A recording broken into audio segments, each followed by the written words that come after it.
የመጽሐፍት ትረካ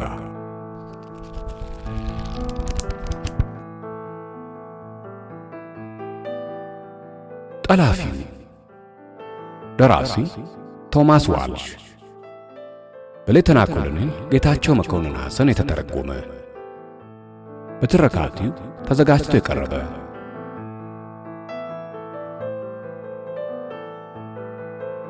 ምዕራፍ 3 መግባት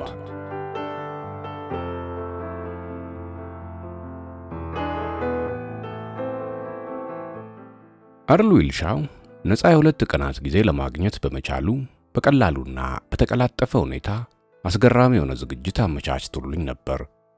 ቤቱ 6 ክፍሎች ያሉት ሲሆን ጥሩ በረንዳና ከበረንዳው ስር ደግሞ የመኪና ጋራጅ ያለው ነበር።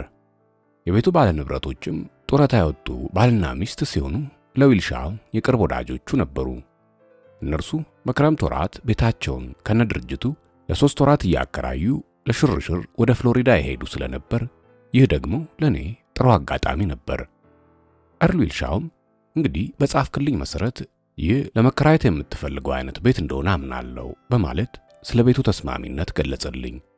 ቀጠል በማድረግም የቤት አከራዩን ከሚቺጋን ስቴት ተዛውረ የመጣህ የባለቤቴ ወንድም እንደሆንክ ቤተሰቦችም በቅርቡ እንደሚመጡልህ ነግሬዋለሁ። የ3 ወሩን የቤት ኪራይ የከፈልኩልህ በቅድሚያ ነው። ይህንንም ያደረግኩበት ዋናው ምክንያት በየጊዜው እየመጣ እንዳይጨቅጭቅ ብዬ ነው። ለመሆኑ ኒውዮርክ አካባቢ ለማንዣው የፈለግከው ለምንድን ነው? እዚህ አካባቢ መታየቱ አደገኛ እንደሆነ አታውቅም? ለምን ሄዲ ከዚህ አካባቢ ጭልጥ ብላ አጠፋም? በማለት ያደረገልኝን ሁሉ በመግለጽ መከረኝ። ለእርሱ የሰጠሁት ድርሻና ሊደግፈኝም የሚገባው እስከዚህ ድረስ መሆኑን መጀመሪያውኑ የነገርኩት በመሆኑ የቀረው ነገር የለም። ኒውዮርክ አካባቢም ምን ማድረግ እንዳሰብኩ ያልገለጽኩለት በመሆኑ ይህን ማለቱም እውነቱን ነበር። በእርግጥ ለእርሱ ስለ ወፍራሙ ሰውዬ የነበረኝን ውጥን በሚገባ ማስረዳትና መንገር ነበረብኝ። ነገር ግን አልነገርኩትም። ተጠራጥሬው አይደለም፣ በጣም አምነዋለሁ። በተለያየ ሁኔታ አብረን ያልፈጸምናቸው ነገሮች ስለነበሩ በዚህ ጉዳይ ላይ ያጋለጠኛል ብዬም አልተጠራጠርኩትም።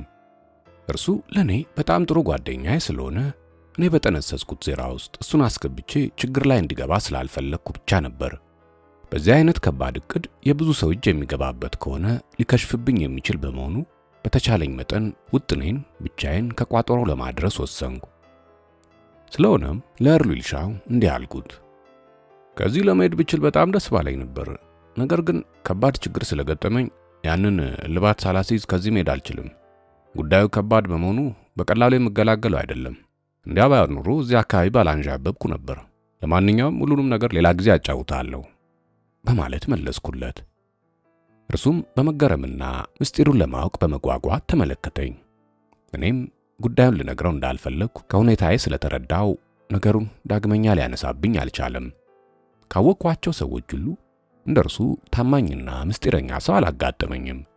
እርሱም ሽበት ጣል ያደረገበት ከወደ ሆዱ ዘርጠጥ ያለ ግርማ ሞገስ የተጎናጸፈና አስተማማኝ የሆነ የትላልቅ ሰዎች ባህሪ የተጎናጸፈ ሰው ነበር። የቤቱን አከራይም ከአጠገቤ እንዳይቀርበኝና የተለያዩ ሁኔታዎች በማመቻቸት ለኔ ብዙ አመቺ ሁኔታዎች እንዲፈጠር ስላደረገልኝ የመዝናናት ስሜት አሳድሮብኛል። ይህም የእርሱን ብልሃትና ጠንቃቃነት የሚያረጋግጥ ነበር። ከዚያም ጎረቤቶቹስ እንዴት ናቸው ብዬ ይህንንም ገና ሳይመልስልኝ አረ ለመሆኑ እነርሱ እኔን የማወቅ ጉጉት አይኖራቸውም ብለህ ነው በማለት ደግሜ ጠየቅኩት። መሆናቸውም አይቀርም በማለት ትከሻውን እያነቃነቀ መለሰልኝ። ጎረቤቶችን ከራካቸው የሚሳካልህ ይመስለኛል። በተቻለ መጠን የመስኮቶችን ሻተሮች ክፍት አታድርግ። ያም ማለህ ለጥቂት ቀናት አትታያቸው። ለጥቂት ቀናት የሚያስፈልጉን የምግብ አይነቶች በማቀዝቀዣ ውስጥ አስቀምጫለሁ። ፍራንክሊን ቦላንድን ደግሞ ነገ ጧት እልክልሃለሁ። ምናልባት የምትፈልገው ነገር ካለ ይጠቅማል ሌዲ። እኔ እንኳን ባልመጣ ጥሩ ነው። ምናልባት ፖሊሶች እኔ አንተ ወዳጅ መሆኔን አስታውሰው 1-2 ቡችሎቻቸውን እኔን ለመከታተል ያሰማሩ ይሆናል።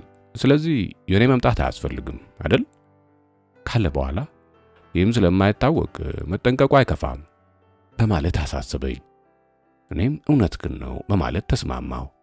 ቀጥዬም እኔ እንደሆንኩ ያሰብኩትን ለመወጣት እጥራለሁ። በዚህም ሊሳካልኝ እንደሚችል እተማመናለሁ። ስለኔም ብዛም አትቸገር። እንዲህ አድርገህ ስላደራጀኝ በጣም አመሰግናለሁ። ሚሊዮን ጊዜ ነው የማመሰግንህ ኤርል አልኩት። እርሱም ስለዚህ እንኳን ልታስብና ልትጨነቅ አይገባም በማለት እጁን ካወዛወዘልኝ በኋላ እንግዲህ በሕዝብ ስልክ ነገ ማታ ደውዬ አነጋግርሃለሁ። ያም ቢሆን ጥሩ ጥንቃቄ ነው። ነገ በ5 ሰዓት ላይም ፍራንክሊን ቦላንድ ይመጣልሃል አለኝና ለመሄድ ተዘጋጀ። እኔም ኤርል በጣም ጥሩ ነገር ነው፣ እርሱም ቢሆን ያስፈልገኝ ይሆናል። አሁንም በድጋሚ በጣም አመሰግናለሁ ካልኩት በኋላ ሸኘሁት። የከሰዓት በኋላ ጋዜጦችን ሰብስበን አምጥተን ስለነበር ኤርልን ከሸኘ በኋላ የምጎነጨው መጠጥ አዘጋጀው። ከዚያም ሶፋ ላይ ተቀምጬ ጋዜጣዎቹን አንድ ባንድ እያነሳው ማንበብ ጀመርኩ። ከጋዜጦቹ ውስጥ ካነሳዋት የመጀመሪያ ጋዜጣ የመጀመሪያ ገጽ ባለው የክብር አምድ ወፍራሙ ሰውዬ ከመጣ በኋላ ስለሚያርፍበት የቆንሲሉ ጽሕፈት ቤት ይገልጻል። ይኸው ጽሕፈት ቤት የሚገኘው በፓርክ አቬኑ በኩል መሆኑ ተጠቅሷል። በመግለጫው መሠረት ሕንፃው ግዙፍና ከእንግሊዝ ቤተ መንግሥት ጋር የሚመሳሰል ሲሆን ከታነጸም ከ50 ዓመታት የማያንስ መሆኑ ተብራርቷል። ይኸው ሕንፃ የተሠራው በአንድ የባቡር መንገድ ቀያሽ ሚሊዮነር እንደነበርና ይህንንም ሊሠራው ወይም ሊያንጽ የቻለው የነ አንድሪው ካርኔጊንና የነ ሄንሪ ክላይንን የተጣራና ትላልቅ ሕንፃዎችን ለመወዳደር እንደነበር ተገልጿል። የሕንፃውንም ሁኔታ በየአቅጣጫው የሚያሳዩ ፎቶግራፎች ተነስተው ቀርበዋል። በተለይ ይኸው ፎቶግራፍ ወፍራሙ ሰው ይመጣል ተብሎ በማስታወቂያው ከወጣ በኋላ እዚሁ ሕንፃ ፊት ለፊት የተካሄደውን ሰላማዊ ሰልፍንም የሚያሳይ ነበር። በፎቶግራፉ ላይ ከመቶ ያላነሱ ሰላማዊ ሰልፍ አድራጊዎች ሰንደቅ ዓላማና መፈክሮችን አንግበው ይታዩ ነበር። እግረኛና ፈረሰኛ ፖሊሶች ስለተሰማሩ ወደ ሕንፃው መሄጃ ሰልፈኞች እንዳይገቡ ይከላከሏቸው ነበር። በጋዜጣውም የታተተው ጽሑፍ እንኳን በመሸሽ ላይ ያለውን ወንጀለኛ ሰው ቀርቶ ሰላማዊ ሰው እንኳን በዚያን ጊዜ የፓርክ አቬኑን እንዲጎበኝ አይጋብዝም። ይህም አካባቢው በሙሉ በፖሊሶችና በኤፍቢአይ ጆሮ ጠቢዎች ተወሮ ስለነበር ነው። እኔ በዚያ በኩል ባንዣብብና በአጋጣሚም ፖሊስ ቢያጋጥመኝ የሚገጥመኝ ዕድል ዳግመኛ ወደ ወህኒ መውረድ በመሆኑ በዚህም ስጋት ስፈራና ስጭር ያው ወፍራም ሰውዬ መጥቶ ይሄድብኛል ብዬ በመስጋት ከፍተኛ ጥንቃቄ አደረግኩ። በመሰረቱ እንዲህ አይነት ባለስልጣን ሲመጣ የደህንነትና የፖሊሱ ክፍል ከዚህ የበለጠ ጥንቃቄ በመውሰድ የጥበቃ ቀጠናውን እንደሚወጥርና ጥንቃቄውንም እንደሚያጠብቀው አውቅ ስለነበር አነበው የነበረውን ጋዜጣ ጥዬ ከዚያው ወፍራም ሰውዬ ጋር ሕንፃ ውስጥ ያላንዳች ችግር እንዴት ለመግባት እንደሚቻለኝና አንድ ላይ ደግሞ እንዴት ለመውጣት እንደምንችል አውጠነጥን ጀመር። በዚህ በኩል ዓላማው እንጂ አንድም አዲስ ዘዴ አልመጣልኝም። ይህ የሚጠበቅ እንኳን አልነበረም። በዚያን ዕለት የሰዓት በኋላ ባሳለፍኩት ጭንቀትና ትግል በጣም ድካም ስለተሰማኝ ቀለል ያለ ራት አዘጋጅቼ ከቀማመስኩ በኋላ በጊዜ ወደ መኝታ ቤት ሄጄ ተጋደምኩ። ጠዋት በ5 ሰዓት ፍራንክሊን ቦላንድ ብቅ አለልኝ። ታዲያ የመጀመሪያው ተግባሬ ወደ ፓርክ አቬኑ በመሄድ በግዴ ግንኙነት መፍጠር የሚችላቸውን ሰዎች መፈለግ ነበር። ፍራንክሊን ቦላንድም የአምበርግ ግራጫማ ባርኔጣ፣ ቦርሳ፣ ወይን ጠጅ ኮሌታ ያለው ሰማያዊ ኮትና አንድ የቀንድ ማቀፊያና ተራ መስታወት ያለው መነጽር እንዲገዛልኝ ላኩት። ረጅም ዕድሜ የተጎናጸፍኩ አዛውንት እንድመስል ጎንበስ የሚል አረማመድን ለ1 ሰዓት ያክል ተለማመድኩ። ፍራንክሊን በአቅራቢያችን ካለው ሱቅ ሄዶ በገዛልኝ የአይን ኩል የአይኖቼን ዳርዳር አጠቋቆርኳቸው። የገረጣና የከሳ ፊቴንም ወዛምና ወፍራም ለማድረግ ሰንባዘለ አጣባቂ ቅባት ተለቀለቅኩት። ፖሊሶች ገጽታዬን አውቀው እንዳይዙኝ ስል ራሴን የለዋወጥኩበት ሁኔታ በጣም የተዋጣልኝ ነበር። በዚህ ሁኔታ ራሴን በራሴ ስለለወጥኩት ማንነቴን አውቆ እኔን ለመያዝ የሚችል ሰው አይኖርም በሚል እምነት ስጋት የሚባል ነገር ፈጽሞ አላደረብኝም። በዚህ አይነት ሁኔታ ራሴን ከለዋወጥኩ በኋላ ፍራንክሊን በመኪና በማንሃተን በኩል አድርጎ ቆንስላው ጽሕፈት ቤት በሚገኘው አንድ ጠመዝማዛ መንገድ ላይ እንዲጥለኝ አደረግኩ። በእርግጥ ለፍራንክሊን ወዴት እንደሚሄድና ምን እንደማደርግ አልነገርኩትም። ብቻ እኔ ራሴን ለመለወጥ ከማደርገው ጥረትና ሁኔታ አንድ አሻጥር ለመፈጸም እንደተዘጋጀው ወይም ለመስራት እንዳሰብኩ ገብቶታል። ከ2 ሰዓት በኋላም ያወረደኝ ቦታ ድረስ እንዲመጣልኝ መመሪያ ሰጥቼው ሸኘሁት። ከዚህ በኋላም ማለትም እርሱ መኪናዋን አስነስቶ ከሄደልኝ በኋላ ወደ ፓርክ አቬኑ አመራው። እውነትም ጋዜጣው የደህንነትና የፖሊስ አባላት በአካባቢው መፍላታቸውን ያተተው ወዶ አልነበረም። አካባቢው በሙሉ በነጭ ለባሾች ተጥለቅልቋል። የደንብ ልብስ የለበሱ 6 የፖሊስ አባላትም በውጭ በኩል ተደርድረዋል። የነጭ ለባሾቹም ብዛት አይጣል ነው። የዚህ አይነት አጠባበቅ ሁኔታ የተጠናከረው በእኔ ግምት ከአፓርታማዎች ወይም ከመኪናዎች በመነሳት አንዳንድ ረብሻ የሚፈጥሩ ግለሰቦች ቢኖሩ ያላንዳች ችግርና ኮሽታ ችግር ከመፈጠሩ በፊት አስቸኳይ እርምጃ ለመውሰድ እንዲቻል የተደረገ ይመስላል። የሚገርመው ግን እኔ በማንዣብብበት በዚያን ዕለት ያንኑ ወፍራም ሰውዬና ሰውዬው የመጣበትን መንግስት የሚቃወሙ ሰላማዊ ሰልፈኞች ቆንሲሉ በር ፊት ለፊት በመሰባሰብ ተቃውሟቸውን ያሰሙ ነበር።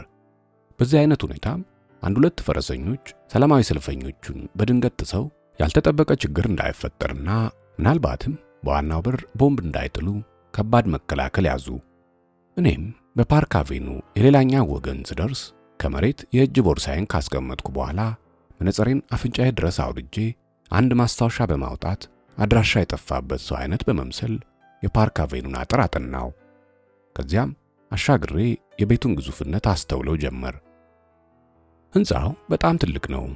በፓርክ አቬኑ ፊት ለፊት የሚታየው እንኳን ቁመቱ የግማሽ ብሎክ ርዝማኔ ያክል ነበረው። ሕንፃው የተሰራው አመድማ በሆነ ድንጋይ ሲሆን የሕንፃው ጠቅላላ ቁመት ባለ 5 ፎቅን ያክላል። በጣም የሚገርመው በድንጋይ የተሰሩ የተለያዩ ቅርጻ ቅርጾች በየቦታው መታየታቸው ነው። ወደ ግቢ የሚያስኬደው መንገድም በድንጋይ የተነጠፈ በመሆኑ መኪናዎች በግቢው ውስጥ እንደ ልባቸው መሽከርከር ይችሉ ነበር። ዋናው መግቢያ የሚከፈተው ወደ ግቢው ሲሆን የመዝጊያው ጫፎች የተሰሩት በሹል ብረት ነበር። ይህም ለመከላከያ ሲባል መሆኑ ያስታውቃል። አጥሩም 8 ጫማ ያክል ርዝመት ያለው ነበር። ይህንን ካረጋገጥኩ በኋላ የእጅ ቦርሳዬን ከጣልኩበት ቦታ አንስቼ ወደ ጎን ወዳለው መንገድ ዘለል ብዬ ገባው። ከዚያም በመሆን በስተሰሜን ያለውን የሕንፃ ሁኔታ ተመለከትኩት። ከዚያም ከቤቱ ጫፍ ወደ ምድር ቤት ጋራዥ የሚወስድ መንሸራተቻ እንዳለው አረጋገጥኩ።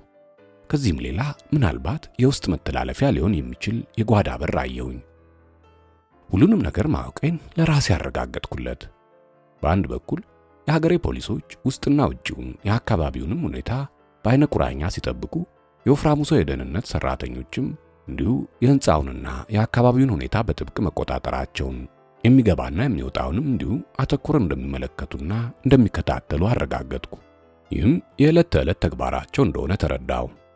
ያ ወፍራም ሰው ወደ ሕንፃው ገና ሳይገባ ጥበቃው ይህን ያክል የተጠናከረ፣ እርሱ በሚገባበት ቅዳሜ ዕለትማ የጥበቃው ቀጠና እንደሚሰፋና ሙከራውም የዚህኑ ያክል እንደሚጠበቅ አያጠራጥርም። ይህ ሁሉ ሆኖ ግን ወደዚህ ሕንፃ በምን አይነት ሁኔታ መግባት እንደሚቻለኝ ማሰላሰል ጀመርኩ። እንዴትስ እንደ አሸን የፈላውን የጥበቃ ኃይል አልፌና የተወጠረውን የጥበቃ ቀጠና ሰብሬ ያለ አንዳች ግርግርና ችግር መግባት እንደሚቻለኝ አሰላስል ጀመር። ወፍራሙ ሰውዬ ጋር በመድረስ በዚሁ ሰው ሀገር በቁጥጥር ስር የዋለውን ወንድሜን ሮበርትን ያለ ጥርጥር ማዳን ቢቻለኝም ከወፍራሙ ሰውዬ ጋር ለመድረስ ከፍተኛ ጥረትና መስዋዕትነት የሚጠይቅ መሆኑ ግን አልጠፋኝም። ከዚሁ ሰውዬ ጋር እንዴት ልደርስ ይቻለኛል በሚል የአእምሮ ትግል ትንቅንቅ ተዋጥኩ። እሺ፣ በፈለገው አይነት ሁኔታ ወይም ታምር ሰውየው ጋር ልድረስ ይባል፣ እንዴትስ አድርጌ ያንን ወፍራም ሰው ይዤ ልወጣ እችላለሁ? ይህ ሁሉ ፋታ ያልሰጠኝ ሐሳብ ሆኖ ቆየ። እስካሁን የወጠንኩት ዱለታ ያንን ወፍራም ሰው ለመጥለፍ ነው። ዓላማዬና ትግሌ ሁሉ ይኸው ነው። እስካሁን ያደረግኩት ጥረት ማለትም ከሆነ ቤት ለመውጣት ያንን ያህል ብልሃት ፈጥሬና ያንን በመሰለው ዘዴ ለማምለጥ የጣርኩት ይህንኑ ወህኒ ቤት ሆኜ የጠነሰስኩትን ዱለታ ተግባራዊ ለማድረግ ስል ነበር።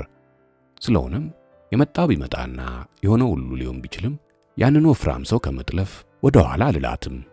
ይህንኑ ሰው ስፍር ቁጥር በሌለው በግልጽና በስውር ጥበቃ በፖሊስና በደህንነት አባላት የተከበበውን ለመጥለፍ ደግሞ እንደምንም ብዬ ከመኝታ ቤቱ መግባት ይኖርብኛል። ከቶ ይህ እንዴት ሊሆን ይችላል? በጣም አስጨናቂና አስቸጋሪ ጥያቄ ነበር። ሮበርትን ካለበት ማዕት ለማውጣት የግድ ያንን ወፍራም ሰው ዙሪያውን ከከበበው ተመልካችና ጠባቂ አፍንጫ ስር ጠልፌ ከወሰድኩ በኋላ አንድ አስተማማኝና ጥሩ ቦታ ላይ ዘግቼ በማስቀመጥ ወንድሜን እንዲለቁልኝ ማስያዣ ለማድረግ መቻል አለብኝ። ወንድሜን ልረዳበት የሚችልበት መንገድ አቋራጭና ዋናው ይኸው ብቻ ነበር። የነርሱን ወፍራም ሰው በፍጹም አላጎሳቁለውም። ምክንያቱም እርሱም ባጎሳቁል በተራቸው እነርሱም ወንድሜን ሊያሰቃዩብኝ ይችላሉና። እኔ የምፈልገው ዋናው ነገር እነርሱ በወንድሜ ላይ የተጫወቱትን የማታለል ጥበብ እኔም በተራዬ በእነርሱ ላይ በመጫወት ምርኮኛ መለዋወጥ ብቻ ነበር። ሐሳቡ ሁሉ ይህም ቢመስልም አሁንም ትልቁ መመለስ ያለበት ጥያቄ እንደተንጠለጠለ ነበር። ዋናው ጥያቄ እኔ ይህንን ወፍራም ሰው ለመጥለፍ እንዴት ወደ ሕንፃው ልገባ ይቻለኛል ነው። እስካሁን እኔ በሚገባ ያላስተዋልኩት ጉዳይ ቢኖር ሰዎች በተለያዩ አቅጣጫዎች ወደ ሕንፃው መግባታቸውንና መውጣታቸውን ነበር። በተለይ በጓዳ በር ተጠቅመው በመንሸራተቻው ወደ መኪና ማቆሚያ የሚሄዱት ሰዎች የይለፍ ካርዶቻቸውን ለአንድ የደህንነት ሰራተኛ በማሳየት ያልፋሉ። ከዚያም ወደ ውስጠኛው ሜዳ ማስኬጃ በር ላይ የተመደቡ 1-2 ወታደሮች ነበሩ። በዚህ ረገድ ያለውን ሁኔታ በሚገባ ካስተዋልኩ በኋላ በማስታወሻዬ ላይ የይለፍ ወረቀት ማግኛ ዘዴ በሚል 1 ነጥብ ጻፍኩ። ራሴንም በራሴ እዚያ ቤት በምን አይነት መንገድ ለመግባት እንደሚቻለኝ በማሰብ አስጨነቅኩት። በማያጠራጥር ሁኔታ ይህ መፈጸም እንደሚቻል ካለ ራሴ በስተቀር ሌላው ሊያረጋግጥልኝ ስለማይችልም ይህንን ለራሴው አረጋገጥኩ። አሁን ደግሞ ዋና ጥያቄ ሆኖ የተገኘው እንዴት አድርጌና እንዴት ብዬ የይለፍ ካርድ ላገኝ ይቻለኛል የሚለው ነበር። በመሆኑም በምን አይነት የዕለቱን የይለፍ ካርድ ማግኘት እንደሚገባኝ ግራ ገባኝ። እዚያ ቦታ ላይ እንዳለው ከአንድ ኃይሉ 2 ጊዜ አንድ የደንብ ልብስ የለበሰ ፖሊስ በጥርጣሬ ሲመለከተኝ አየው። እርሱም ምን ያርግ፣ የኔ ሁኔታ ሁሉ በእርግጥ ግራ ያጋባል። የፖሊሱን አትኩሮትና ሁኔታ እንዳየው ወደ ፓርክ አቬኑ በመሻገር ታክሲ ለማቆም እጄን አወዛወዝኩ። ታክሲዎቹ ሁሉ እየሞሉ ይመጡ ኖሮ ሁሉም ጥለውኝ በረሩ። በመጨረሻ ግን አንዷ ታክሲ ከትልቅ ጥቁር ካዲላክ ኋላ ስትሄድ ቆይታ እኔ ያለሁበት ቦታ ስትደርስ ቆመችልኝ። ያ ሽንጣም ካዲላክ መኪና የወጣው ከቆንስላ የምድር ቤት መኪና ማቆሚያ ሲሆን ያዞረውም ያው ግቢው ውስጥ ነበር። ካዲላኩን ያሽከረክረው የነበረው አንድ ፈርጠም ያለና ተቆርቆር ያለ ሰው ሲሆን ፊቱም እንደ በረዶ የቀዘቀዘ ነበር። ይኸው ሰው በተባበሩት መንግስታት ላለው ጉዳይ ያንን ወፍራም ሰው የሚወክለው ነበር። ማዕረጉን የማላውቀው ይኸውም ሰው ደረጃዎችን እየተቻኮለ በመውረድ ወደ ቤት ውስጥ ገባ። ባለ ታክሲውም ይገርማል፣ ይህ ሰውዬ ሁልጊዜ በተመሳሳይ ሰዓት እዚህ ቦታ መኪናውን ያቆማል። ወደ ተባበሩት መንግስታት ቢሮ እግረ መንገዱን በሚሄድበት ጊዜ ነው መሰለኝ በማለት አወጋኝ። ቀጠል አድርጎም ጠብደል መሳይ የድንች ብኮ ነው አይመስልም ካለ በኋላ ለመሆኑ ወንድሜ ወዴት ነው የምትሄደው በማለት ጠየቀኝ። እኔም ሄደው ወደ 44ኛ ጎዳና ሌክሲንግተን ጎዳና ነው አልኩት። እርሱም ተጫዋች ቢጤ ኖሮ አንዳንድ ነገሮችን እያወራኝ ይዞኝ በረረ። እኔ አድርሰኝ ያልኩት ቦታ እንኳ በተባበሩት መንግስታት ሕንፃ አጠገብ ነበር። ሌላ ነገር እንዳይመስለው ግን ወፍራሙ ሰውዬ ተወካይ ካቆመበት ራቅ ብሎ እንዲያቆምልኝ አደረግኩ። ይህንንም በድንገት ላደርግ የቻልኩበት ምክንያት አንድ ሐሳብ ብልጭ ስላለልኝ ነበር። የጠነሰስኩትን ሴራ በበቂ መረጃዎችና ሁኔታዎች ለማዳበር ተጨማሪ መረጃዎችን ማሰባሰብ ያስፈልገኝ ስለነበር በዚያ ቦታ እንዲያቆምልኝ ባደርግም ይህንኑ ለመፈጸም የማነጋግራቸው ሰዎች እኔ ሊጠራጠሩ እንደሚችሉ ስለተገነዘብኩ እንዴት አድርጌ መረጃ ለማሰባሰብ እንደምችል ግራ ገባኝ። ይህንን ሁኔታ እያሰላሰልኩ ያቺው ካዲላክ መኪና ከቦታዋ መኖር አለመኖሯን ስመለከት ከቦታው አጣኋት። ስለሆነም በአካባቢው የሚገኝ አንድ ተራ ገበሬ አይነት በመምሰል አካባቢውን መጎብኘቴን ቀጠልኩ። በዚህ አይነት ሁኔታ ላይ እንዳለው አንድ ግዙፍ በርበሬ ፊት የስዊድን ተወላጅ ካሜራ ተሸክሞ እኔ በምዘዋወርበት አካባቢ ሲሄድ እግረ መንገዴን አገኘሁት። ግሩም አጋጣሚ በማግኘቴም እየተደሰትኩ ራሴን በራሴ ለማስተዋወቅ ወሰንኩ። ራሴን በራሴ ካስተዋወቅኩም በኋላ የባጤ ቆጡንና የሆነ ያልሆነውን እያወራን ወደ ትልቁ ቤት ተጓዝን። እርሱም ፎቶግራፍ እንዲያነሳኝ ካደረግኩ በኋላ በዚያ አቅጣጫ ከነበረው ቋሚ ዘብ ጋር ተቀላለን። ቀልዱም በድንገተኛ አጋጣሚ የተነሳ በመሆኑ የሰመረ ይመስል ነበር።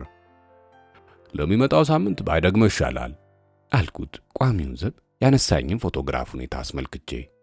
ቀጥዬም ማለቴ ወፍራሙ ሰውዬ ንግግር ሊያደርግ ሲገባ ለማንሳት ባይሞክር ጥሩ ነው አልኩት። ቋሚ ዘቡም እርሱስ እውነትህን ነው ባይሞክረው ይሻላል እያለ የስዊድን ተወላጁ ፎቶግራፍ አንሺ 1-2 ፎቶግራፎችን ሲያነሳ ተመለከተ። ከዚያም ወፍራሙ ሰው 18 አጃቢ ወታደሮች ስላሉት ፈጽሞ ሊያስቀርቡት አይችሉም። ተሳስቶ ሊቀርብ ቢችልና ላንሳ ቢል እንኳን ካሜራውን ከእጁ ነጥቀው ገነጣጥለው ነው የሚጥሉት። ነገሩ እንኳን ፋይዳ የለውም፣ ምክንያቱም የትላልቆቹ መግቢያ በዚህ አይደለምና። ትላልቆቹ እንደሆነ የራሳቸው የሆነ መግቢያ አላቸው። ስለዚህ ሰውየው ከየት ሊያገኙ ይችላል ብሎ መለሰልኝ። እኔም እሱስ እውነትህን ነው፣ እኔና ጓደኛዬ ተወካዩ ወደ ፓርክ አቬኑ ሲመጣ አየነውና ገረመን። እንዲያው እነዚህ ሰዎች ራሳቸውን በደንብ አድርገው ነው ተንከባክበው ያዙት። ጥቁር ካዲላክ መኪናና ሹፌር ጠቅላላውን ለመናቸው በማለት ውይይት ቀጠልኩ። የቋሚ ዘቡ ደህና አስተውለሃል፣ እንዲሆኑት እኮ አሁን ነው። በራሳቸው እንክብካቤ ላይ ግን እውነትህን ነው፣ ደህና አስተውለሃል፣ እንደ ንጉሥ ነው የሚኖሩት በማለት መለሰልኝ። እርግጥ እንዳልከው ነው። ለመሆኑ ሲመለስም በካዲላኳ ነው የሚመለሰው? ለነሱ ደግሞ ከዚህ የበለጠ ምን ይምጣ? ለመሆኑ እዚያ አካባቢ የተለየ መኪና ማቆሚያ አለ እንዴ? በማለት አዝናንቼ ጠየቅኩት። እርሱም አሁን ለምድር ቤት ውስጥ ትልቅ የመኪና ማቆሚያ አለ። ነገር ግን ሹፌሩ በዚህ አካባቢ እንዲጠቀም አያደርጉትም። እንዲያውም የእነሱ ነገር የሚገርም ጉዳይ ነው። አንዳንድ ጊዜ በሌሊቱ ይነሳሉ፣ አንዳንዴ ደግሞ ሌሊቱን በሙሉ እርስ በርሳቸው እየተጫጫሁ ያነጋሉ። እረ ለመናገር የሚከብድ ነገር ነው። ይህ ያልከው ሰውዬ ግን ካዲላኩን ሁልጊዜ የሚያስቀምጣት እዚች መታጠፊያ ጋር ካለችው መኪና ማቆሚያ ውስጥ ነው በማለት ካስረዳኝ በኋላ ቦታውን በእጁ አመልክቶ አሳየኝ። ቀጥሎም ለመውጣት በሚፈለግበት ጊዜ ቶሎ መኪናዋን ለማግኘት የሚችለው መኪናዋን እዚህ መኪና ማቆሚያ ላይ ስትቆምለት ነው። ያም ለመውጣት የፈለገው ሰው ገና ከቤቱ ሊፍት ወጥቶ ሳይጨርስ በስልክ የተጠራው ሹፌር በራፉ ጋር ቆሞ ይጠብቀዋል በማለት አስረዳኝ። የኔም ከፍተኛ ፍላጎትና ጉጉት ካዲላኳ የት እንደምትቆም ማወቅ ነበር። ከቋሚው ዘብ ጋር ወፍራሙን ሰውዬ ትንሽ ከማማ ነው በኋላ የስዊድኑ ፎቶግራፍ አንሺም ፎቶ ማንሳቱን ስለጨረሰ ለብዙ ጊዜያት የምንተዋወቅ ጓደኛሞች ይመስል ተያይዘን ከተመለስን በኋላ በመጣንበት መንገድ አድርገን ሄድን። ሁለተኛ ጎዳና ላይ ስንደርስም ከአዲሱ ጓደኛዬ ጋር በእጅ ሰላምታ ተጨባብጠን ተሰነባበትን። እኔም በመንገዱ ተጠምዝዤ ወደ መኪና ማቆሚያው ሄድኩኝ። እዚያም የሶስትና አራት መኪና ማቆሚያዎች እንዳሉ ተመለከትኩ። ከነዚህ መካከል እኔ በትክክለኛ የምፈልገው ሁለተኛውን ነበር። በዚያን ጊዜ ያቺው ካዲላክ መኪና ፊቷን ወደ መንገዱ አዙራ ቆማ አየዋት። ካቋቋመው ሁኔታ ልብ ብዬ እንዳስተዋልኩት ሆን ተብሎ የተደረገ አይነት ሲሆን አቅጣጫዋም ወደ ተባበሩት መንግስታት ጽሕፈት ቤት ነበር። በዚህ አይነት አቋቋምና ዝግጅት ሹፌሩ በስልክ ቢጠራ በ20 ሰከንድ ውስጥ ሊደርስ እንደሚችል አድርጎና አመቻችቶ ነበር ያቆማት። ያው ሹፌር መኪናዋን በንጹህ ጨርቅ እስከምታንጸባርቅ ድረስ ይፈትጋት ነበር። ከመኪናዋ ማቆሚያ በስተጀርባ በአንድ መስታወት ብቻ በተሰራ ቢሮ አንድ ትልቅ አግዳሚ መቀመጫ ተቀምጦበትም አየው። በዚያም ቢሮ ውስጥ አንድ ተላላኪ ተቀምጦ ነበር። እኔም ወደ እርሱ ጠጋ ብዬ መኪናዬን እዚያ ለማስቀመጥ በወር ምን ያህል ኪራይ እንደሚያስከፍለኝ ጠይቄው ከነገረኝ በኋላ የአንድ ወር ኪራይ በቅድሚያ ከፈልኩት። እርሱም ኪራይ የከፈልኩላትን መኪና በማግስቱ ጠዋት አምጥቼ ማስቀመጥ እንደምችል አሳሰበኝ። ይህንኑ ድል አጠናቅቄ ስሄድም ያው ሹፌር ካዲላኳን በንጹህ ጨርቅ እየፈተገ ያሽሞነሙናት ነበር። እኔንም በዚያ በኩል ሳልፍ ቢያየኝም እንደ ሰው አልቆጠረኝም ነበር። በዚህ አይነት መንገድ የመጀመሪያውን ተግባሬን በጥሩ ሁኔታ ካጠናቀቅኩ በኋላ ፍራንክሊን ቦላንድን የቀጠርኩበት ቦታ ድረስ በመሄድ መጠባበቅ ያዝኩኝ። እርሱ ግን በቀጠሮ መሰረት ሊመጣልኝ አልቻለም። በመጨረሻም ግማሽ ሰዓት ያክል ካስጠበቀኝ በኋላ ብቅ አለ። ያን ያህል ያስጠበቀኝ አንሶት አንዲት ወንዳ ወንድ መሳይ ባለነጭ ጸጉር ሴት ጋር በመምጣቱ የባሰውን በሸኩ። የተቻኮለ አተነፋፈስ እየተነፈሰም የቀጠሮውን ሰዓት በትክክል ያልተረዳ አይነት ሆኖ ሊያስተባብለኝ ሞከረ። ይዟት ከመጣው ሴት ጋርም ሊያስተዋውቀኝ ሲል ከቁጥጥር ውጭ በመሆን ባክህ ከመኪና ወርዳት፣ ምን የምታደርግልህ መሰለ? የታክሲ አገልግሎት መስጠት ነው? ትሰማኛለህ? ከመኪና ወርዳት እኮ ነው የምልህ በማለት በንዴት መንፈስ አዘዝኩት። አረ እሷ እኮ ጤነኛ ሴት ነች፣ የእቴ ጓደኛ ናት። የምትኖረው ከኛ ቤት መውጫ ላይ ስለሆነ ይዣት የመጣሁት እግረ መንገዴን ነው። ኤዲ፣ ለመሆኑ ለእርሷ እግረ መንገዴን የትራንስፖርት አገልግሎት መስጠት ይህን ያህል እወራለሁ እንዴ? ለምን ትቆጣለህ? አለኝ። እኔም ምናልባት ሌላ ቀን ምስሉን እስልልሃለሁ፣ ትክክለኛ ስማችንንም ዝም ብለህ ዝራው፣ ምን ችግር አለው? ምንም ችግር አያመጣም አይደለም? በማለት ፊቴን ኮሶ አስመስዬ ስመለከተው ከመጠን በላይ ደነገጠ። ለመጀመሪያ ጊዜ ነገሩን እኔ ከጠቀስኩት በኋላ ስለ ጉዳዩ ተገነዘበና ያልከው ሁሉ አሁን ገና ገባኝ በማለት በጉዳዩ መረታቱን አረጋገጠ። በዚያን አይነት ሁኔታ እንዳለን ሴትዮዋ በእኔ ላይ መጮህ ጀመረች።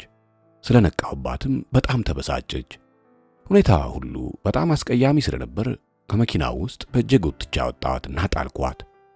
ሴትዮዋ ቀልበቢስ ስለነበረችና ኮከቤም በቀላሉ የሚደፈር ስላልነበር በጨዋነት አላስተናገድኳትም። እኔም ብሆን ይህን ያህል ግምትና ክብር ልሰጣት የሚገባኝ ሴት አልነበረችም። እንኳን በእርሷ ቢጤ ርካሽ ሴት ይቅርና በማንም ቢሆን እኔ ያለሁበት ሁኔታ እንዲታወቅብኝ አልፈልግም። የእርሷ ማንነትና ርካሽነት እንዲሁም እኔን አሳዳ ነገር ጫሪነቷ በአንዴ ከሁኔታዋና ከፊቷ ገጽታ በመመልከት ለመለየት የሚቻል ሲሆን ለእኔም ይህንን ሁኔታዋን ለማረጋገጥ ምንም ያህል ጊዜ አልወሰደብኝም ነበር። በጣም ያንገበገበኝና የቆጨኝ ነገር ቢኖር ግን ገና እንዳየዋት ብልህ ለመሆን አለመቻሌ ነበር። ለመሆኑ ማንነቴ ነግራታል?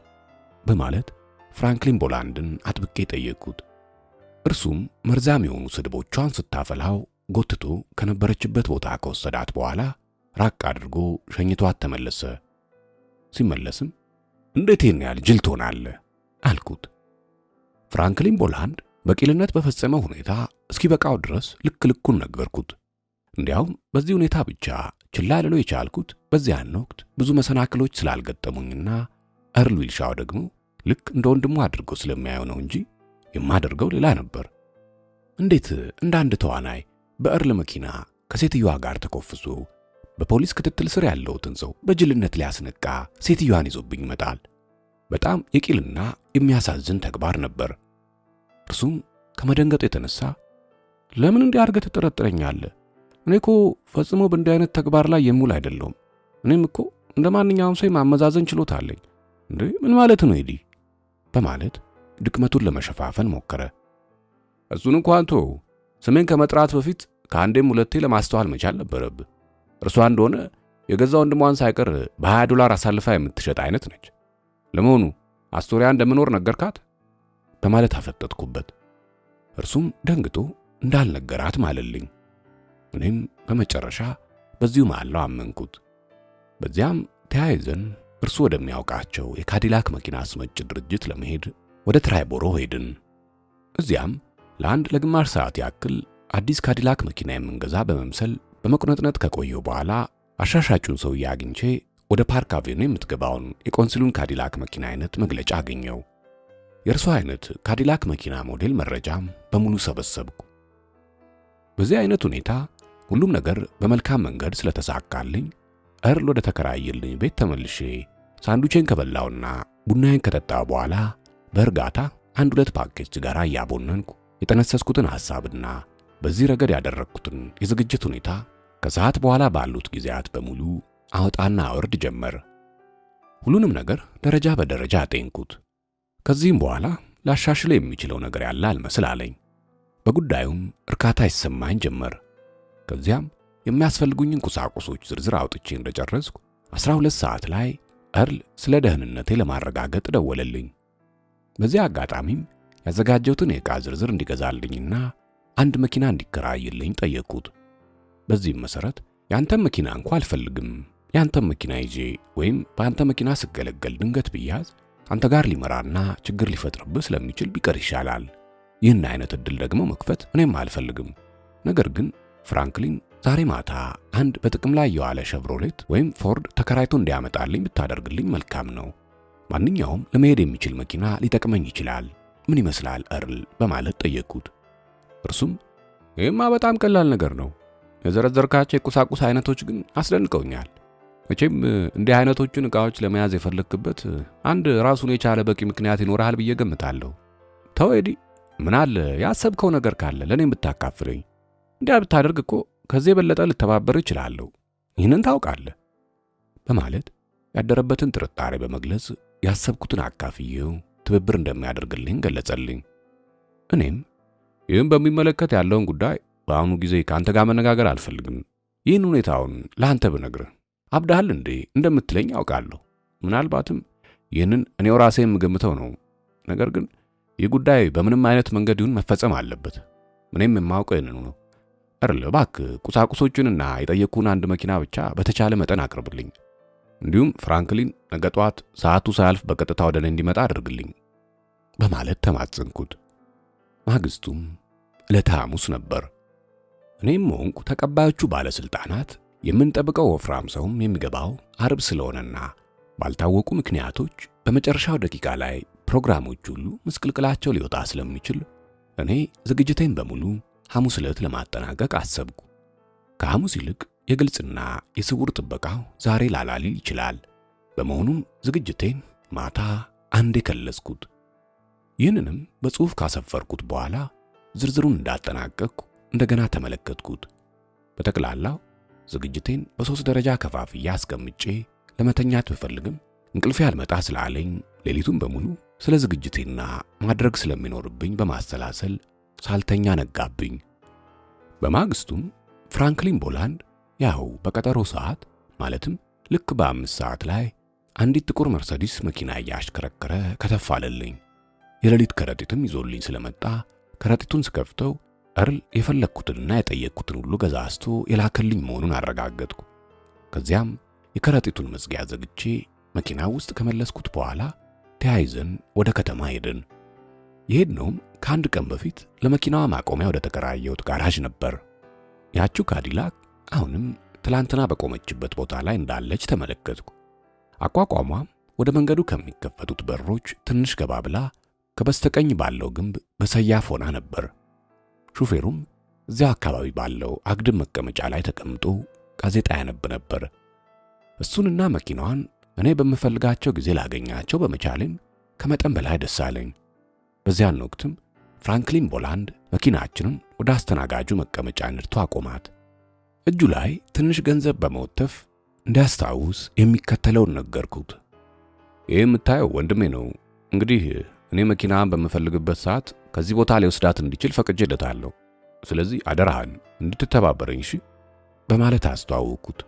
እርሱም እሺ ጌታዬ፣ ለመሆኑ እዚህ ጥለዋት ለመሄድ ያስባሉ? እንዲያ ከሆነ ለሌሊት ተረኛው ይህንኑ መልእክት ስለማስተላለፍ አይስጉ በማለት መለሰልኝ። አይ አሁን እንኳን አልተዋትም፣ ምናልባት ከሰዓት በኋላም ላልተዋት ትችላለሁ። እስቲ ባክህን አንድ 10 ጋሎን ቤንዚን ጣል አድርግላት በማለት ከጠየቅኩት በኋላ መንጎራደድ ጀመርኩ።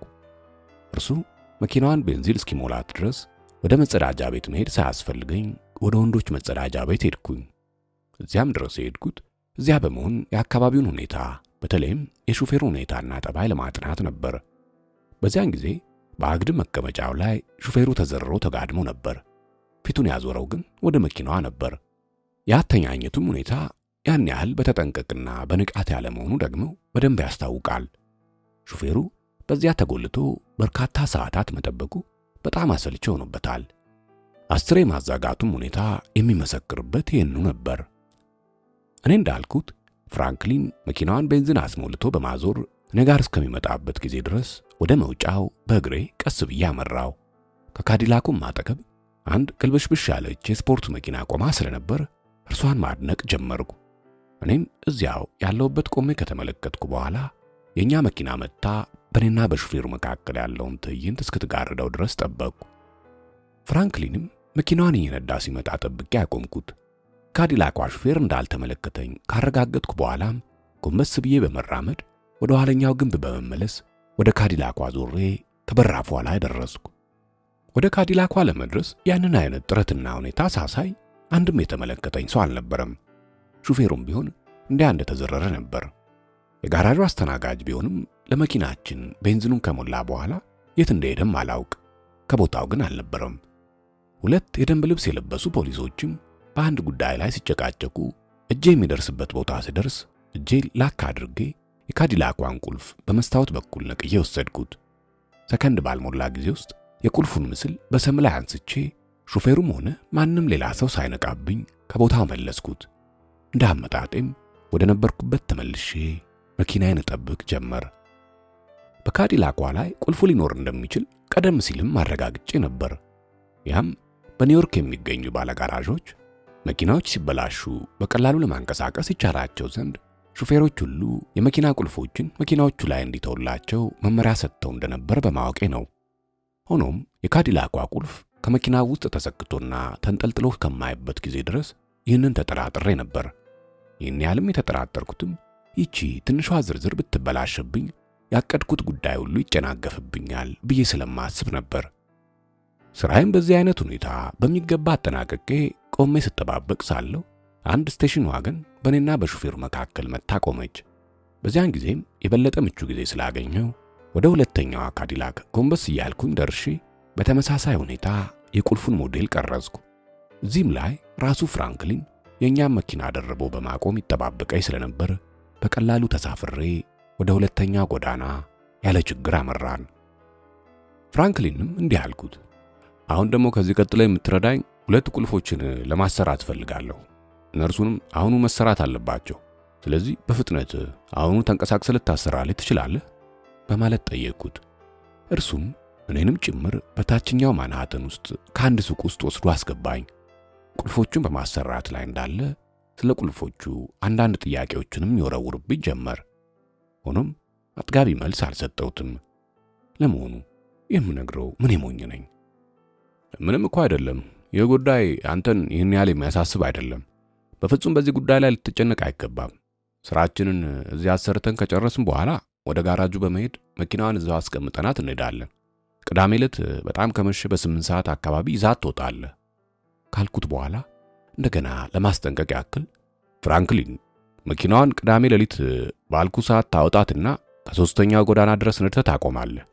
ከዚያም ትላንትና ከገባንበት መጠጥ ቤት ውስጥ ገብተህ ትጠብቀኛለህ። ድንገት የቆየውብህም እንደሆነ ተስፋ ሳትቆርጥ እስከሚነጋ ድረስ እንድጠብቀኝ። ድንገት የአንደት ሌሊት የቀረው እንደሆነ ደግሞ በሚቀጥለው በዚያኑ ሰዓት ጠብቀኝ። ግን በሁለተኛው ቀን በቀጠሮው መሰረት ልመጣ ካልቻልኩ ሁሉንም ነገር እርግፍ አድርገህ በመተው ቤት ግባ። ያው የሚሆነውን ሁሉ በጋዜጣ ልትረዳው ትችላለህ፣ ወይንም እኔ በሌላ መንገድ አሳውቃለሁ። ይህን ማድረግ ቀላል አይደለም። እስቲ ምን ይመስላል? በማለት ትብብሩን በትዕዛዝ መልክ አቀረብኩለት። ነገሩ እንኳን ቀላል ነበር። እርሱ ግን ጉዳዩን እያደረ በነገርኩት ቁጥር የማወቅ ጉጉቱም የዚያን ያህል ከፍ እያለ መሄድ ጀመረ። ንግግሬንና ምክሬን እንደጨረስኩ አንጥረኛው ቁልፎቹን ሰራርቶ ለእያንዳንዱ $5 በማስከፈል አስረከበኝ። ዋጋው ከሚገባው በላይ ከፍተኛ ነበር። ሆኖም አስፈላጊ ያልሆኑ ጥያቄዎችን ጠበቅ አድርጎ ስላላቀረበልኝና በአስቸኳይ ሰርቶም ስላስረከበኝ ያን ያህል ለመጠየቅ ቢችልም አልከፋኝም። በሰውየውም ላይ ልፈርድበት አልችልም። እኔም ሌላ ምንም አይነት አማራጭ ስለሌለኝ ያለ አንዳች ቅሬታ ከፍዬ ቁልፎቹን ከተረከብኩ በኋላ ተለያየን።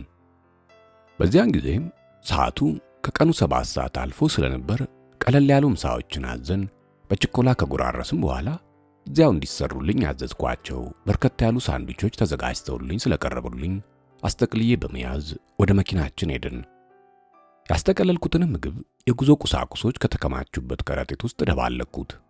ከተከራየሁበት ጋራዥ እንደደረስንም ፍራንክሊን መኪናዋን አዙሮ እስከሚያስተካክል ድረስ ከመኪናዋ ወርጄ በስተጀርባዋ በኩል ዞርኩኝ።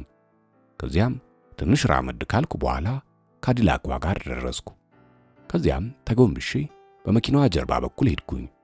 ይህንንም ሙከራ ሳካሄድ ማንም ሰው ልብ አላለኝም ነበር።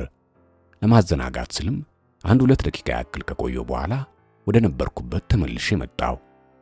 ይህን ሁሉ የማደርገው የጠባቂዎቹን የንቃት ሁኔታ ለመፈታተን ሲሆን በዚህም ደረጃ አንድም ሰው አላየኝም ነበር። ሁኔታውም ምቹ ሆኖ አገኘሁት። ከዚህ በኋላ የጉዞ ከረጢቱንና አንድ ትንሽ ሻንጣ በመያዝ አሁንም ወደ ካዲላኳ በማጎንበስ ከሄድኩ በኋላ የመኪናዋን ኮፈን በር ባሰራሁት አዲስ ቁልፍ ከፍቼ ከውስጡ ጥልቅ አልኩ። ከውስጥም ከገባሁ በኋላ በሩ በራሴ ላይ እንዳይገጠም አድርጌ ዘጋሁት። እኔም ቀጠን ያልኩ ስለሆንኩኝ ከመኪናዋ ኮፈን ውስጥ መቀመጥ አላስቸገረኝም። የመኪናዋ ኮፈን ከነኮተቴ አሳምሮ በቃኝ። የካዲላኳ መኪና ኮፈን ልክ እንደ ሸቭሮሌት በመሆኑ በኮፈኑ የበር ቁልፍ ላይ አንድ ወጣ ያለ የብረት ዘንግ ሲኖረው ይህም የሚጠቅመው በማፈኛነት መልክ ነው። ታዲያ ይህ የብረት ዘንግ አንድ ድምፅ እስከሚሰጥ ድረስ ወደ ላይ ከተገፋ በሩ ሳይቆለፍ እንደ ልብ ሊዘጋና ሊከፈት ይችላል። ስለሆነም ከውጪ በሩ የተቆለፈ ይምሰል እንጂ በተፈለገበት ሰዓት ከውስጥ ያለው ሰው የማፈኛውን ዘንግ ወደ ላይ ካደረገ ለመውጣት ወይም ለመክፈት ይቻላል። ይህንን ምስጢር በሚገባ ለማጥናት የቻልኩት ከካዲላክ አሻሻጩ ድርጅት የዚያን ዕለት ጠዋት ነበር። ከኮፈኑ ውስጥም ከገባ በኋላ ያገኘሁት ነገር ትንሽ ለየት ያለና ለጊዜው አስቸጋሪ መስሎ ታየኝ። በበሩ ላይ 1-2 ቀዳዳ ያለው የብረት ሥራ ነበር። ታዲያ አንዱን ጣቴን አንዱ ውስጥ ሌላኛውን ጣቴን ሌላ ውስጥ በማስገባት ሳብ አድርጌ አየርና ብርሃን እንዳገኝ ትንሽ ክፍተት በመተው ራሴው ላይ ዘጋሁት። ትንሽ እንደቆየሁም የእግር ኮቴ ተሰማኝ። ከዚያም የሞተር ድምፅ በተደጋጋሚ ከተሰማ በኋላ ጸጥታ ሰፈነ። እኔም በዚያው ካዲላክ መኪና ኮፈን ላይ እንዳለው በጥንቃቄ እየተነፈስኩ የሚሆነውን ሁሉ በተጠንቀቅ መጠባበቅ ጀመርኩ። መቼም ከዝግጅቴ ሁሉ በጣም ከባድ ሆኖ ያገኘሁት ይሄኛውን ነበር። የነበርኩበት ምቹ አልነበረም ማለት አልችልም። በጣም ሰፊ ነበር። ነገር ግን ጎማው ራሴን ወደ ላይ ከፍ አድርጎ ስለያዘኝ አስቸግሮኝ ነበር። በዚህ አይነት ሁኔታ ሰውነቴ መዛል ስለጀመረ የግድ መገለባበጥ ነበረብኝ።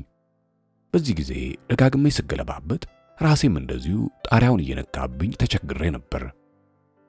በዚህ አይነት ሁኔታ እንዳለው በርከት ያሉ የእግር ኮቴዎችን መስማት ጀመርኩ። አልፎ አልፎ ሰዎች እርስ በርሳቸው ሲጠራሩ ሰማሁ። ከዚያም የመኪናው ቴሌፎን ጮኸ። ቴሌፎኑ ሲጮህ የተባበሩት መንግስታት ተወካይ ለሹፌሩ ያደረገው ጥሪ ነው የሚል ግምት አሳድሬ ነበር። ነገር ግን ግምቴ ትክክል አልነበረም። ከዚህ ቀጥሎም የሆነ ምንም ነገር አልነበረም። ከመኪናዋ ኮፈን ውስጥ ተኝቼ የሆነ ያልሆነውን በማሰብ ብዙ ጊዜ ተቃጠለብኝ መሰለኝ። በግምት 1-2 ሰዓት የቆየው መሰለኝ። ይህንኑ ለማረጋገጥ ስል የኮፈኑን በር በጣም በትንሹ ከፈታ አድርጌ በዚያች በገባችልኝ ብርሃን ሰዓቴን ተመለከትኩ። ሰዓቱም 8 ሰዓት ከ27 ደቂቃ ይል ነበር። የተረዳሁት ነገር ኮፈን ውስጥ ከገባው ገና 33ኛ ደቂቃዬ ላይ መሆኑን ነበር። ስለሆነም ያቺ ከሰዓት በኋላ እንዴት እንደምታልፍልኝ አስጨነቀኝ። የነበርኩበት ሁኔታ በአስጊ ደረጃ ላይ ቢሆንም አማራጭ ስላልነበር እዚያው ኮፈን ውስጥ ሆኜ አንዴ ወዲህ አንዴ ወዲያ አገለባበጥ ጀመር። ጣቶቼንም 10 በመለዋወጥ እነዚያ 2 ቀዳዳዎች ውስጥ ከታቸው ነበር። በዚህ አይነት ሁኔታ ሆኜ ያን ያህል መጠበቅ የምችለውንም አልተሰማኝም። የሆነ ሆኖ ሌላ ምንም አማራጭ ስላልነበረኝ የግድ በትዕግስት መጠበቅ ነበረብኝ። በዚህ ሁኔታ ላይ እንዳለው በሚገርም ሁኔታ የተለያዩ ሐሳቦች ይደቀኑብኝ ጀመር። እንዲያውም ስለ ካቲ ማሰብ ጀመርኩ። ከዚህ ሁሉ ጉድ በሕይወቴ ለመውጣት ቢቻለኝ ያችን ለመሰለችው ልጅ ማቀርብላት ምን ይሆን በማለት ራሴን በራሴ ጠይቀውም ጀመር። አሁን ያሰብኩት ሁሉ ተሳክቶልኝ ሮበርትን ነጻ ባወጣም ያላጠናቀቅኩት የ2 ዓመት እስር ያለ ጥርጥር እንደሚጠብቀኝ ገብቶኛል። እነዚያ መርማሪዎችም እንደዚህ አድርጌ ስላታለልኳቸውና ስለተጫወትኩባቸው የበለጠ እንደሚወነጅሉኝም አውቃለሁ። ስለሆነም በኒውዮርክ ውስጥ የሚከታተሉኝ በርካታ ፖሊሶች ስላሉ የኋላ ኋላ መያዜ እንደማይቀር ሁሉ ገብቶኛል። ስለዚህ ከሆነ ቤት ስለቀቅ የ3 ጊዜ እስረኛ በመሆኔ ማን ስራ ያስይዘኛል? እርሷንስ ምን አይነት ሕይወት እንድትመራ ላደርግ እችል ይሆን እያልኩ አስብ ጀመር። ቢሆንም ካሁኑ ካቲን ከሐሳቤና ከሕይወቴ ማውጣት እንዳለብኝ ወሰንኩ። ከእንደኔ አይነቱ ሰው ለበለጠ ሚስት መሆን የምትችል ሰው ናት። እኔ ማድረግ የሚገባኝ ቢኖር የበለጠ ሁኔታ እንዳያጋጥማት ማድረግ ብቻ ነበር። እስቲ በሕይወቴ ሌላ ሁሉ ቢቀር አንዴ እንኳን ትክክለኛውን ነገር ለማድረግ ልሞክር። በእርግጥ የማደርጋቸው ድርጊቶች ሁሉ ምኑንም ያህል የተሳሳቱ ቢሆኑም ያስደስቱኝ ነበር። አሁን ግን ይህን ሁሉ ስወስን ለእርሷ ባለመጻፍና ከእርሷ በመቁረጥ ነበር። በዚህ አይነት የሐሳብ ማዕበል ተውጬ ዓይኔን ጨፍኜ በሐሳብ ስዋዥቅ ከቆየሁ በኋላ ሁኔታዬ በጣም አበሳጨኝ። በዚህ በጭንቀት ላይም እንዳለው አሁንም ስልክ ሲጮህ ሰማሁ። ወዲያውኑም እኔ ወደ ተደበቅኩበት ካዲላክ ፈጠን ያሉ የእግር ኮቴዎች ሲመጡ ሰማሁ። የመኪናዋ የፊት በር ተከፍቶ ሹፌር ሲቀመጥባትም መኪናዋ ተነቃንቃ እኔንም አንዘፈዘፈችኝ። ወዲያው የመኪናዋ ሞተር ተነስቶ ትንሽ እንዳጉረመረመች ተነስታ በጥሩ ሁኔታ መንገዷን ቀጠለች። በዚያን ወቅት በእኔ በኩል ምን ማድረግ እንዳለብኝ ስለማውቅ በበሩ ላይ የተለጠፈውን ብረት በሁለት እጄ በመያዝ ተንጠልጥዬ ሳልንገዋለል መጓዝ ጀመርኩ። በእርግጥ የኮፈኑ በር በማፈኛው አልተቆለፈም ነበር። ታዲያ ድንገት አንድ አባጣ ጎርባጣ ቦታ ላይ መኪናዋ ደርሳ ብትንገጫገጭ ኮፈኑ ሊከፈት እንደሚችልና ይህንንም ከኋላ እየነዳ የሚከተል ሰው በቀላሉ አይቶ ሹፌሩንም በፉጨት አስቁሞ ሊያነቃው ስለሚችል በተቻለኝ መጠን የኮፈኑን በር ጠስቄ ለመያዝ ከፍተኛ ጥረት አካሄድ ነበር። በዚህ አይነት ሁኔታ መኪናዋ ዋናውን መንገድ ከያዘች በኋላ ወደ ተባበሩት መንግስታት ቢሮ በመጠምዘዝ አመራች። ከዚያም በእኔ ግምት 1 ብሎክ ያክል እንደተጓዝን መኪናዋ ለትንሽ ጊዜ ቆማለች። በዚያን ጊዜ በመኪናው ኮፈን ከተቀመጠው ተጠባባቂ ጎማ ጋር ራሴ ተላተመ። የመኪናዋ የኋላ በር ተከፍቶ 2 ሰዎች ሲሳፈሩ ተሰማኝ። ከዚያም መኪናዋ መንቀሳቀሷን ቀጠለች።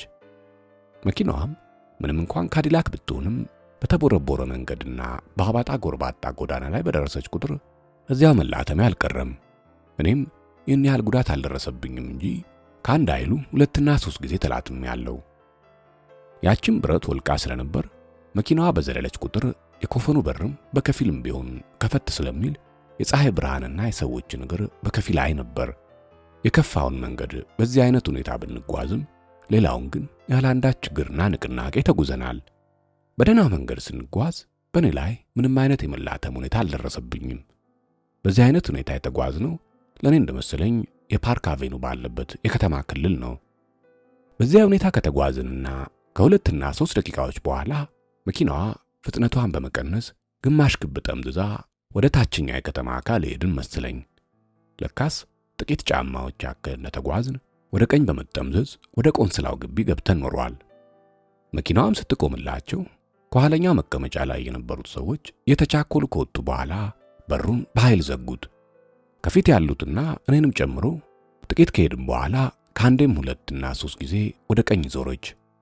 በኋላም እንደምገምተው በሰሜን በኩል የሚገኘው የቆንሲሉ የምድር ቤት መኪና ማቆሚያ ደርሳ ቆመች።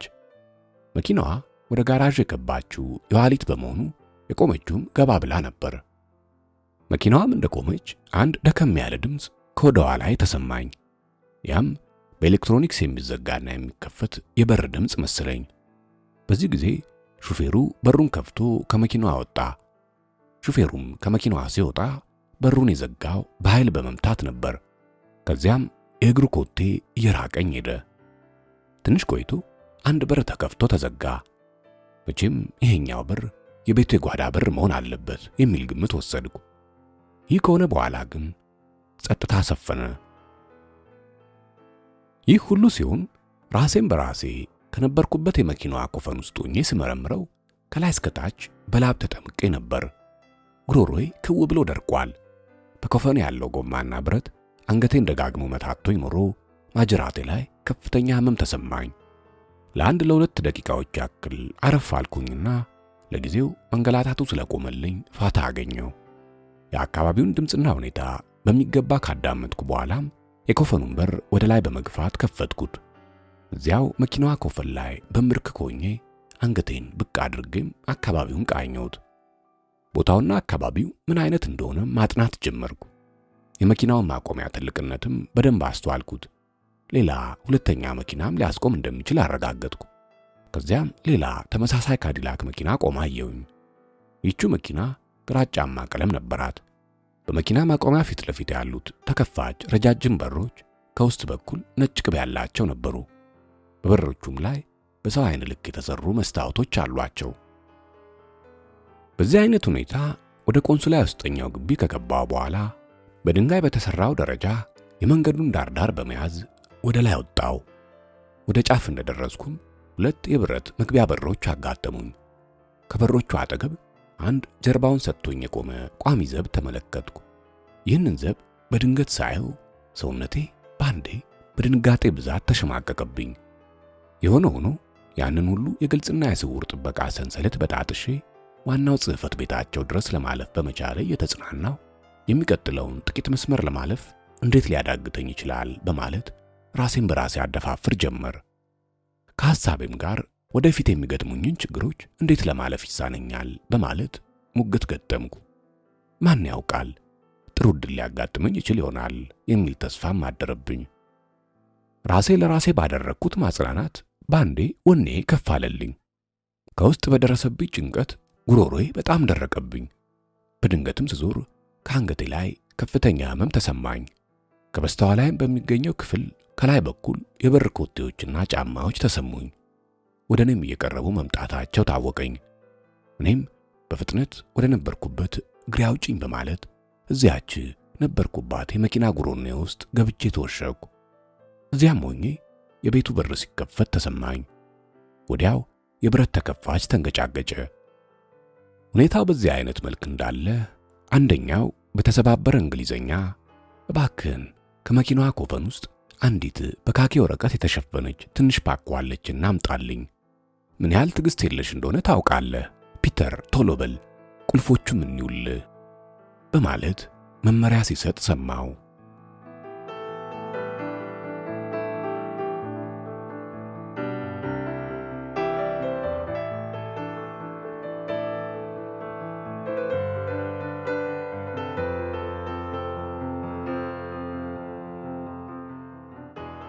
ጠላፊው ክፍል 4 ይቀጥላል።